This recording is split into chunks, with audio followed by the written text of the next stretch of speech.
નમસ્કાર મિત્રો, જય માતાજી।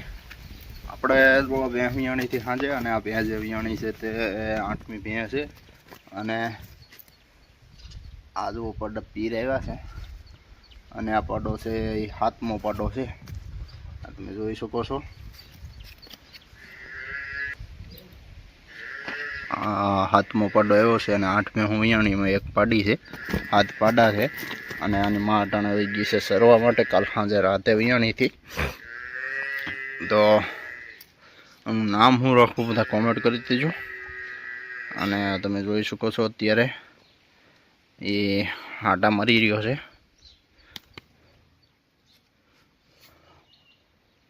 અને બીજા બધા પાટા આમ બાંધ્યા છે। આ બે અને જે આજે ગાળીઓ નાખ્યો એટલે તણાવે છે, જોઈ શકો છો તમે આને। 3 થી એટલો રહી છે ને વચ્ચા વાંચ્યો।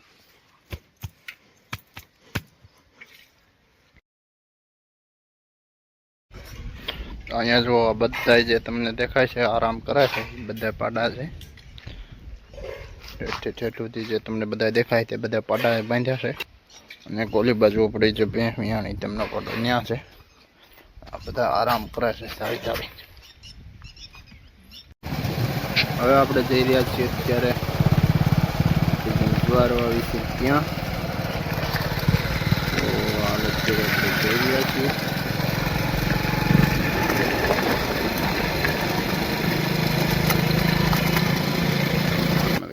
ગીલેલી ચમજાવી થઈ ગઈ છે અને આ જો આપણી જ્વાર વાવી છે તે। તો નમસ્કાર મિત્રો, અત્યારે જો વાગ્યા છે 9:30 જેવું થયું છે અને આપણે જે ભેંસ વિયાણી છે ચીકુ પેલી ખડાઈ છે અને તે વિયાણી છે। રાતના વાગ્યા છે 9:30 જેવું થયું છે અને તે ચોકમાં વિયાણી છે, તો તેમને આપણે અંદર લેવાની છે। તો પારુને અંદર લઈ લઈએ ચોકમાંથી। ભેહું અહીંયા ભેહુંમાં કવર આવે એટલે અંદર તેમને જો આવી રીતે બાસકામાં નાખી અને આપણે ફળિયામાં લઈ લઈએ એટલે ભેંસને પાડો બે બેઠા રહે। તો જો આ ભેંસ 8મી વિયાણી છે, તેમને પણ પાડો આવ્યો છે। હવે તેમને આપણે લઈ અને જઈ રહ્યા છીએ અંદર ફળિયા।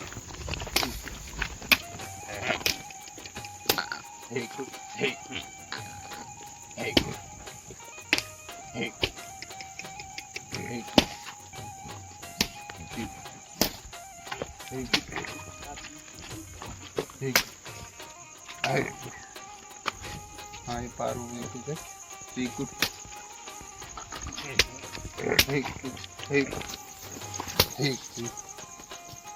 चीकू।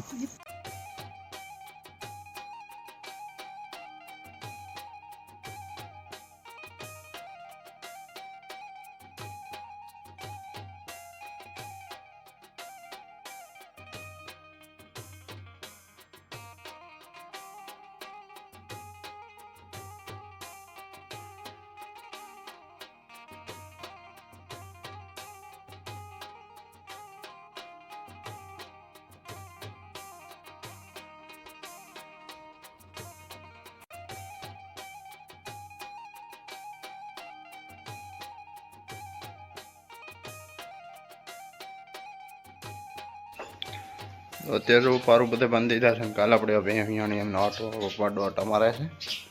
આ એક આપણે પાડી છે, 7 પાડા છે। પાડા જો પણ બધા બાંધ્યા છે। આ એક પોરની મોટી પાડી છે અને માગીએ છે સરવાટાને ભીખ્યો ગયો છે, તો એ પણ તોડી રહ્યો છે। આગળ તમને આવે એટલે તેમને ધોરાવી દેવાનો છે અને માલ જો અહીંયા આપણે પારું બાંધી દીધા છે।